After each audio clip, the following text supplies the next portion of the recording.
Hey guys, how's it going? Welcome to my very first ever hand cam video. Ooh, sweet. So, a little something I wanted.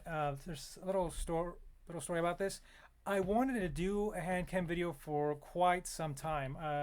I wanted to do one back in the past, but never actually couldn't do one because I just didn't have the stuff and resources needed to make a hand cam video. But now I've actually got a table needed to do this. I got a desktop mat right here and the camera as well, necessary to record. And yeah, this is just something I wanted to test out, and I wanted to see everything is working fine. So hopefully it should work fine.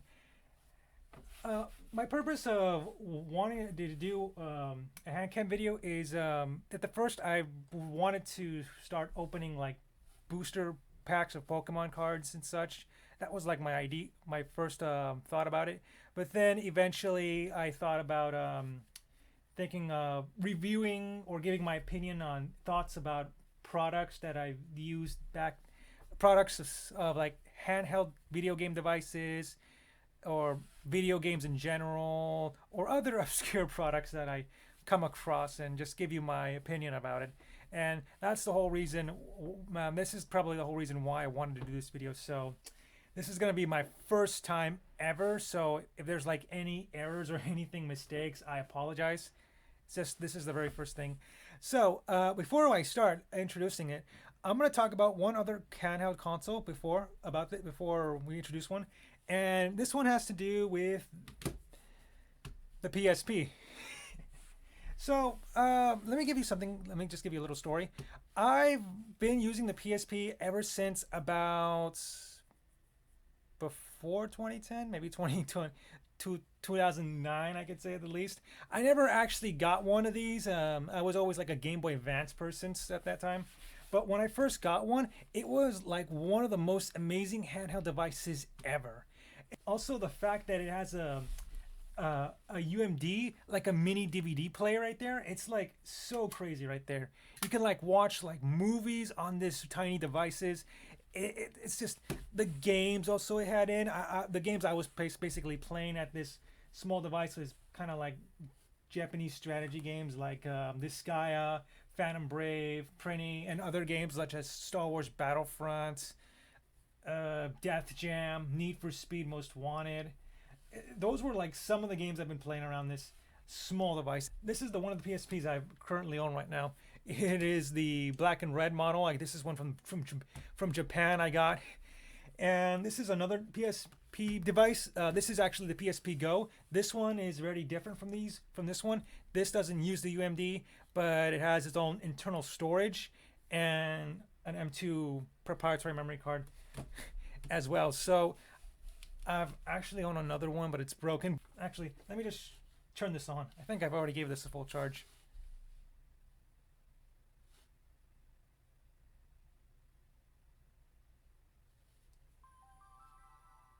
It's so awesome. It is amazing how it is.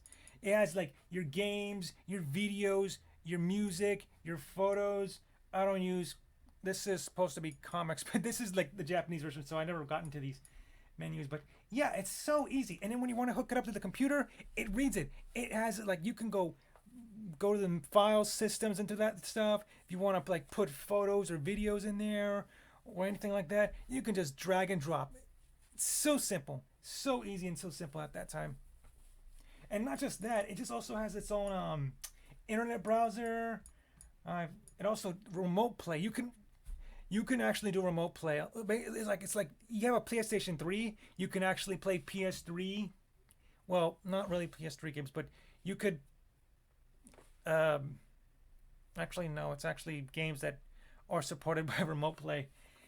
But it's But actually, hold on. I think remote play only works on games that support it. And if I remember at that time, it doesn't really work right. It's really laggy and slow. But I don't use Skype, and I never use Location Free Player. But it's good. It's still a good device. It's still amazing. I've been using it every day. I even remember that I was walking around and I would listen to music while having this thing in my pocket. It was so convenient. It was so awesome. And the same thing with the, oh shoot, the same thing goes with the PSP Go. I mean, this thing, it's different from the PSP. It has its own internal storage, but you can also add external memory cards in here, and it does the same thing, but it does a little more, but it has a little more features than the other PSP. I believe you can hook up a PlayStation controller into this thing, which is pretty nice. But yeah, but it also doesn't have a UMD. I forgot. But yeah, regardless, these things are like pretty awesome. The PSP was like hands down like a very nice device to have. It was a really nice device. It's kind of like an MP4 player, but better. MP3, MP4 player, but way better. That's what I love about it. So I've been having this thing for so long, and then then next thing you know, Sony announces their next successor for the handheld device. They're gonna announce it, the PS Vita, and then when I once saw that video on YouTube, I was like, hands down, I am gonna buy it day one. That's a day one purchase for me. Unfortunately, it wasn't a day one purchase. I couldn't get the money for that. So this is why I'm gonna give you guys my opinion of one of these devices, and this is the PS Vita. Now, just to compare this thing is a little bit bigger. It has its own little bezeled analog sticks right there. You got L and R triggers. This thing also has a back touchpad, kind of like an L2 and R2, or whichever it does, anything like that. It doesn't use UMDs anymore. It instead uses these their own flash cards. They're not flash cards.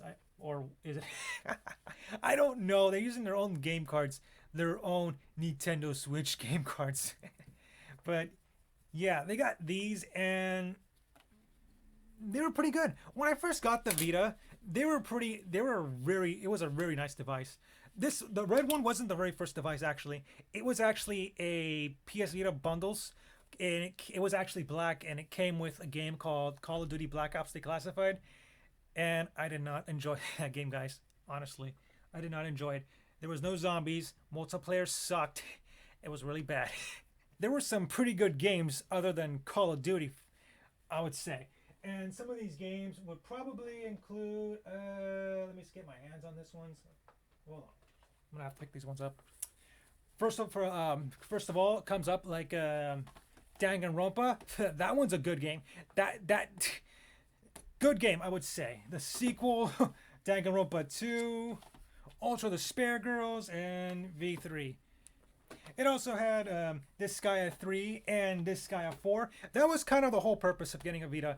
It has Disgaea. These are like PlayStation 3 titles, actually, ported into the Vita. That was so cool. It also ported some other games that were from the PlayStation 3. I would say, for instance, is like, give me a minute. Ow! Dropping these damn gloves. Like the Blaze Blue series, I like fighting games like as well. Blaze Blue was pretty cool at that time, so I played this in the Vita. Sly Cooper trilogy on this. There were also like God of War, Ratchet and Clank, the Ratchet and Clank series. Those games were ported on the Vita. Awesome. That was pretty awesome. The fact that you can play these PlayStation 2 hits on a device such as this is amazing. Even including Persona 4. Now, I didn't even know at the time, but I never gotten into Persona series. I never gotten into that series, and I didn't even knew at the time it was on the PlayStation 2. This is like my very first introduction to the Persona series, and when I first got this game and I played it, man, it was so awesome. Very good game, I would say, at least. Very good game. I would really highly recommend it. And there was also these other ones. The Zero Escape series, the introduction. The Vita introduced me to a lot of good hits. There were some pretty great ones out there. Good ones out there. Gravity Rush, that was a very good game. Freedom Wars, awesome game. Killzone Mercenary, the better version of Call of Duty. I mean, this one does really well. Has a story and a freaking working multiplayer. and there's like a whole bunch of other Vita games out there. You can probably tell I am like, that's how much I love the Vita. I mean, you got a library of Vita games. You also got the PSP library of games, and I believe the PS1 classics as well, and the minis. There were great games out there. There are a bunch of good games out there. But I was also guilty of not playing some of them actually, such as Skullgirls. But I think I've owned the digital version of this. There are also other games I haven't even played yet. But I was buying Vita games, regardless if I've ever played them or not. And also, let me ask you this, guys. I don't just own one Vita. I own 2 and 3. I own 3 Vitas. And not just these 3. I also own 2 more sitting in the back of my boxes. They don't work at the moment. And I also have another one that I actually gave away. So in total, I used to own 6 Vitas, guys. I used to own 6. Now, even though I love the Vitas so much, there are some things I kind of don't like. There are some cons, to say the least. And these cons are kind of the reason why the device just probably died. That's why they're discontinued. They could have never beat the Nintendo 3DS, for instances. First, I'm going to be talking about the first models. So when this thing came out, it was pretty expensive to purchase at the time. There were 2 different models to talk about. There was the Wi-Fi model and there was the 3G model. The Wi-Fi model cost about $250, while the 3G one was, I think it was about $300 at the time. So yeah, that was very expensive, more expensive than the 3DS, to say the least. And the thing about it is that the 3G model becoming $300, that's, I don't know, I don't remember, but that was like nearly or evenly at the same price for a PlayStation 3 at that time. So that's crazy. When these things came out, they have no internal storage. No storage at all. No memory card included. You have to purchase one on your own, and they start around like $30 for like a 4GB, up to like a 32GB for like $120. 32 gigabytes for $120. Are you kidding me? So yeah, these are the memory cards. And what's so crazy about this thing, I mean, Sony's been using these, like, always been going to these proprietary memory card stuff. I mean, they had one for the PSP. There was one for the PSP Go. It has its own M2 memory card. And now we have one for the PS Vita. For crying out loud. I mean, I don't know why they have to make us use these proprietary memory cards. I mean, they could have just used micro SD cards. I mean, those were more convenient. But no, I guess they just had to make us use their own memory cards. It was just so dumb at that time. So yeah, you have to get your own memory card. And that's not all. You also have to buy your own. You also have to buy the games included. So you know, you bought the Vita and you want to buy this hit copy game. I want to play Gravity Rush. Oh yeah, I want to play that game. Okay, sure. Give me a minute. Here you go. Here's your copy of. Shoot. Here you go. Copy of Gravity Rush. So that's basically $250 plus Gravity Rush, $40, and I don't know how much the 8GB memory sticks cost. How much do they cost that time? Give me a minute. $45.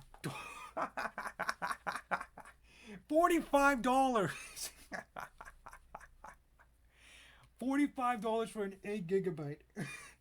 Holy crap. $45. So let's just say it's 50. So 250, 300, and $340. That's $240. That's more than the PlayStation 3. But what's so crazy about it is that the proprietary memory cards, they were very expensive to purchase. There was a 32GB one here that was selling for like $120. I remember one for GameStop, and then there was one in Japan, only in Japan, a 64GB one for $180. $180. That's almost as much as worth as buying a freaking Vita. So that's one of the cons for the PlayStation Vita, that it was expensive. Another con I wanted to bring out is basically the device's limitations. how do I say this? Hooking this device onto computers. Remember when I talked to you guys about the PSP, how easy it is to use to, hook it up to the computer, to transfer your files, drag and drop, disconnect, and everything like that. I mean, you don't need to install anything, some special application or anything. It's just so simple at this. Well, it's nothing like that. The PS Vita is nothing like that. Instead, you have to download a software application, the PS Vita Content Manager, and install it. And then once you hook it up, you have to navigate to the files through the Vita. What? Why would I want to do that? Why can't I do this to the PC? Well, actually, I don't remember if you can do it on PC. I don't remember. I don't remember. I think. Oh, jeez, it was such a long time. I don't remember using the Content Manager, actually. To be honest, if you try to install the Content Manager to this day, I think you'll get an error bug at that point because it's been discontinued. So you have no points. I mean, the only way you could probably use it is using a third-party application that's not from Sony, something called the QCMA. And then from there, I think you can hook your Vita onto your computer. And that was kind of like one of the limitations I don't like. It's not as simple as the PSP, just hook it up to the computer, drag and drop. Nothing like that. It's nothing like that. You have to go navigate the files through the Vita or something like that. It's always that application, that wall, that obstacle that just blocks your way. That's kind of one of the disappointments I don't like about it. But that's basically my opinion on the first device. That's all right? That's only on the first device. I also want to bring up the Vita Slim. So what's so different about the Vita Slim to the regular ones is that the Vita Slim actually has his internal storage. That's one of the things. Another thing is that it's a slimmer version. It's a little cheap. I never tried putting these things in my pocket, actually. They don't really fit in my pocket. I don't see myself carrying these things in my pocket because it's like it's like carrying a freaking chocolate bar. But yeah, that's one of the things about it. But there is a con for owning these Vita Slims, actually, and there's actually two, to be honest. First of all, it's one of the problems for the Vita Slim is that these devices drift. I remember owning a PS Vita that was blue and white at the time, and I remember using this device every day, for instances. And there was one time where this left analog stick started to drift, and it was moving to the left. And I was shocked to see that the Slim models were suffer from drifting with heavy usage. I was shocked to see that happening. So I had to get this thing replaced twice. And yet both of those replacements got drifting issues. So that was one of the problems when having the Vita Slims, is that this thing can drift. Another issue is its memory capacity, its memory storage. It only has 1 gigabyte of space. And okay, well, it's only a gigabyte of space, nothing bad about it. Well, you could just hook up your proprietary memory cards in here and just, add additional space in here and nothing else. Well, once you hook up a memory card into the Vita Slim, you will no longer have access to the internal storage. The purpose of buying a Vita Slim is to have, storage for, your internal and memory card. Well, what's the big deal? It's just a gigabyte. Well, what if I want to use that gigabyte of space? When I once owned a phone, I remember owning an LG phone, and I remember seeing that the phone had you had an option of putting your micro SD card, and I have access to the internal storage, the phone's internal storage, and the memory card. So if that phone can do it, if an LG Android phone can do that, surely the Vita can do it. But it can't. The PSP Go has access to the system storage and the memory stick, and I don't require to take off the memory card. It doesn't need to disable one or the other. It can go through both of these, even through photos and videos. at at the same time, well, not at the same time, only separately while one of them's been used, such as that. But yeah, if it can go read through, if it can go access to the system and the memory card with no problem, sweat, then why couldn't the Vita Slim do that? It's also crazy to see that the Vita can't, use that, can't use the system storage while the memory card's in place. It just kind of sucks. I mean, if a PSP Go can do it, its predecessor and a Android phone can do that, surely this Vita Slim could have done it as well. I mean, Sony had the option of doing that, but I don't know why.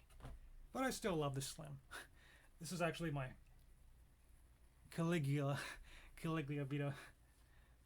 But yeah, that's the PlayStation. That's the Vita Slim for you. And one last device I actually want to talk about is the PlayStation TV. Now, the PlayStation TV is pretty cool. This is one device I really love. Unlike the first two, this thing is not handheld. It's actually a TV, of course, to hook up to your TV for HDMI. What's so pretty amazing about this is you can actually play PSP games and on HDMI. So, and Vita games as well. So that's pretty cool about it.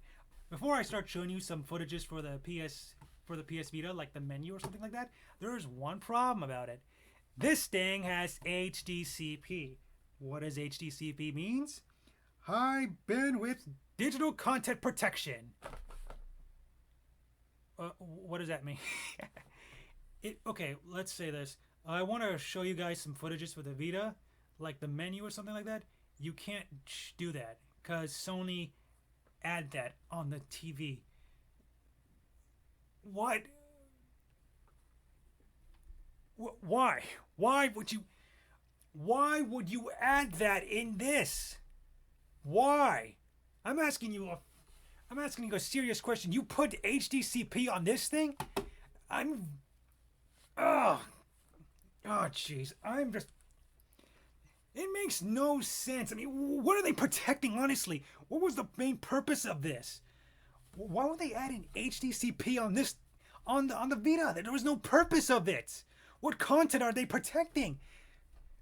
For crying out loud, I don't even know why is an HDCP necessary. I mean, they did add it on the PlayStation 3, I think, but no, actually, I think it was you can disable that, but I don't remember.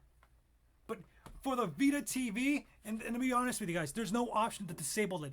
There is no way. And so how do we get by through this? I mean, I want to show you guys footages, but how do we get by through the high bandwidth that HDCP crap? Splicer!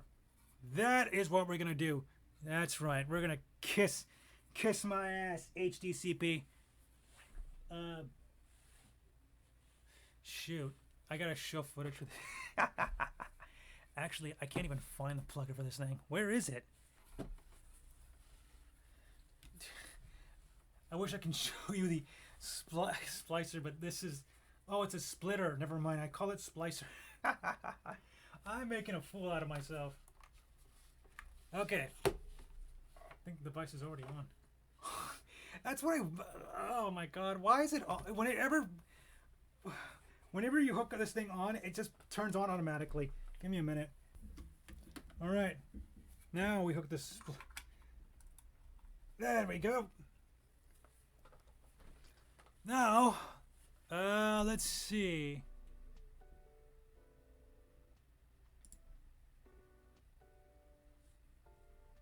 There we go. Is there footage listening to this thing? Actually, hold up. And there we go, our Vita. That's the menu of the PS Vita. Give me a minute. Is there sound? Oh shoot, there's sound. I didn't expect it to go on my first try. Oh, sweet. Hold on. Do I have the controller working at the moment? Oh. Oh, I didn't charge this thing. All right, but yeah, you see, that's how it is. That's the menu. All right. Now, one thing I want to talk about the Vita TV is that there are some... Now, another thing other than the the HDCP thing about it is that the Vita TV has another limitation, and that is it doesn't run all the games in there. And just to be giving you some examples, let's say Gravity Rush, for instances. Let me just show you an example. Let me show you an example, guys. It will not run the Vita TV. There we go. And if you want to start playing this game, this application cannot be used with the system. You get this error. You see, it's not supportive. There's also a Gravity Rush game for the PlayStation 4. And this was released like years after Gravity Rush came in on the Vita. And it was a remastered version. So the fact that they gave it a PS4 version, but they don't give this thing like an update so it can run the PlayStation TV, it's just mind-boggling. It's just very disappointing that their Sony exclusive game can't run on a tiny device. It's just very disappointing, guys. But that's only just Gravity Rush. There are more other games that's not supportive. Let's say, for instances, all right, here's Danganronpa. Let's see if this game can read the PlayStation TV.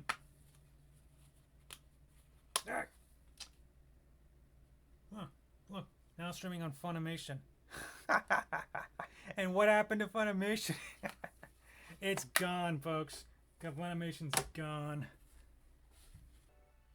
All right, here's Danganronpa. Let's see if we can start this game.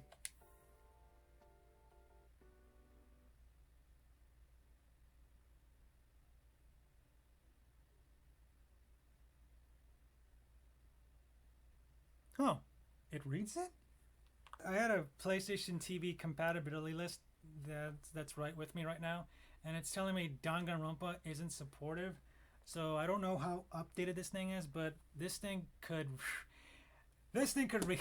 That doesn't tell me the truth. Is that really the updated list? There must be a list that's not updated. Come on. Okay, let me try the Sly collection. Let me see this. The list. I have a list right now with me that says that this game isn't supported for the PlayStation TV. So give me a minute, guys. Give me a minute. All right, we got the Sly 1 and 2 collection. Let's see if it works. Oh, there we go. The Sly collection isn't supported for the PlayStation TV. Oh man, how is this not supportive? So yeah, that's kind of the PlayStation TV for you. It's not a bad con, to say the least. It's just that their only restrictions is just that there's just some games that can't be played. But the games I'm talking about are just the list I'm looking at currently. It's not a whole lot. I mean, very few. But some of them, there are like Sony exclusive games and like Gravity Rush and the Sly Cooper collection. But it makes you kind of think that, you know, they should have added up a support for this thing. I mean, I like playing Sly Cooper and Gravity Rush, and I would love to see it on the TV, but those games can be played on the PlayStation 3 devices. Those are the PlayStation Vita's devices I showed you. This, I've showed you the first model, the slim model, and the TV models. And all the three devices out here, this is all the versions I've got, with the exception of the 3G Wi-Fi model, but that's kind of broken at the moment. And yeah, you know, comparing all these three devices, Sony was trying their hardest ways to, you know, take an advantage of the handheld market, competing with Nintendo's 3DS. But you know, it was more cheaper, it was more affordable. They had their micro SD cards options, those SD cards options. They had that, and they were pretty good. I remember one time I bought a 2DS with Pokemon Alpha Sapphire, and they also gave me a book of the game guide, and I only spent like about $150. And what's also shocking is my 2DS system had a SD card in it for free, a 4GB card, and that was very generous for Nintendo to give me one. What did the Vita offer me? Nothing. They only offered me, well, a gigabyte of space. Nothing for 4 GB. Nothing other than that. Sony just didn't give it enough love at this point. They just had to charge consumers, you know, with their memory cards, the devices itself. It was really expensive. It's just that they were pulled back. They were getting held back by Sony. the Vita, there was no problem with using the Vita. The games itself, they were pretty damn good. They were remarkably, they were awesome. Now the Vita's not really bad at this point. It is a very amazing device. It has a library of good games. It has like you can play musics, watch videos, all that stuff, and it also has like a party feature, voice chat feature, and messaging app, and trophies. That's what's awesome about it. Not even the Switch has like a party chat feature or like messenger app. It doesn't have that. Nevertheless, even though the Vita is good, I still think the PSP is still greater. It's still better, hands down, kind of better than this. But yeah, that's it, guys. Thank you guys for watching. This is my very first hand cam video, so I wanted to make a discussion about the Vita. So any screw up I did, something I said wrong, I apologize. This is my first time, so leave some comments down below about your opinion about the Vita, and I'll probably see you guys on the next video. I don't know if I'll ever do another one. I don't know if I'll ever do another video about this soon, but yeah, I'll see you guys on the next video. Later.